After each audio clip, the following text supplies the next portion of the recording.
Mobile अथवा कोई भी इलेक्ट्रॉनिक उपकरण ले जाना सभी परीक्षार्थियों के लिए पूरी तरह से वर्जित किया गया है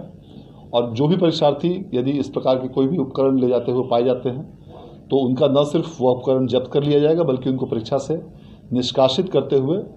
उनको परीक्षा से वंचित भी किया जाएगा और उनके विरुद्ध में प्राथमिकी भी दर्ज कराई जाएगी।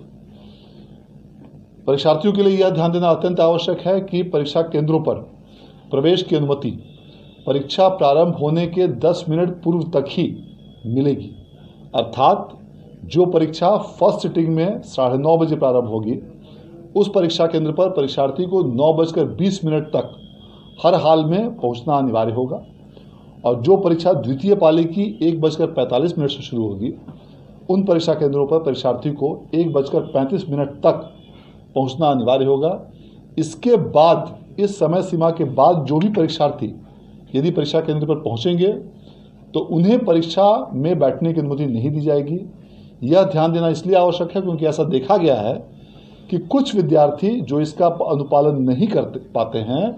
जो इस समय सीमा के बाद पहुंचते हैं, उनकी परीक्षा छूट जाती है और फिर उनका पूरा वर्ष या तो व्यर्थ हो जाता है या उनको वैकल्पिक माध्यमों से अन्य परीक्षा में कंपार्टमेंटल या विशेष परीक्षा या अन्य जो भी वैकल्पिक उनके लिए माध्यम उपलब्ध हों उसमें बैठने की बाध्यता होती है। इसलिए यह अत्यंत आवश्यक है कि सभी परीक्षार्थियों से मैं अपील भी करना चाहूँगा कि आप निर्धारित समय से काफ़ी पूर्व परीक्षा केंद्रों पर पहुँचें और यह जो समय सीमा 10 मिनट की दी गई है यह अधिकतम सीमा है, इससे भी आप काफ़ी पहले पहुँचें ताकि आपको परीक्षा केंद्रों पर प्रवेश में किसी भी प्रकार की दिक्कत ना हो और ट्रैफिक जाम या इत्यादि अन्य किसी भी प्रकार की यदि जिले में कोई समस्या होती है उसके कारण आपको परीक्षा में किसी प्रकार की कठिनाई नहीं हो।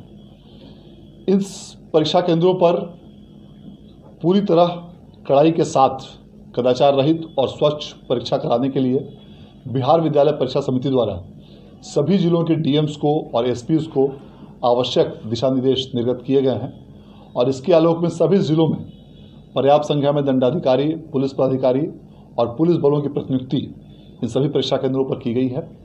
इसके साथ ही सभी जिलों में जोनल दंडाधिकारी,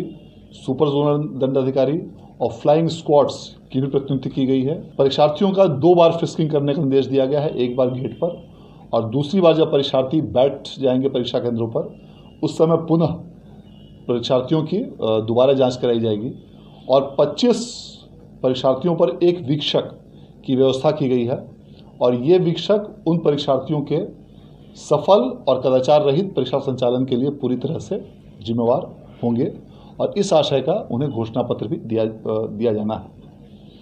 सभी परीक्षा केंद्रों पर संबंधित जिलों के संबंधित पदाधिकारियों द्वारा धारा 144 लागू कर दी गई है और इसके साथ साथ परीक्षा केंद्रों पर सीसीटीवी की भी व्यवस्था की गई है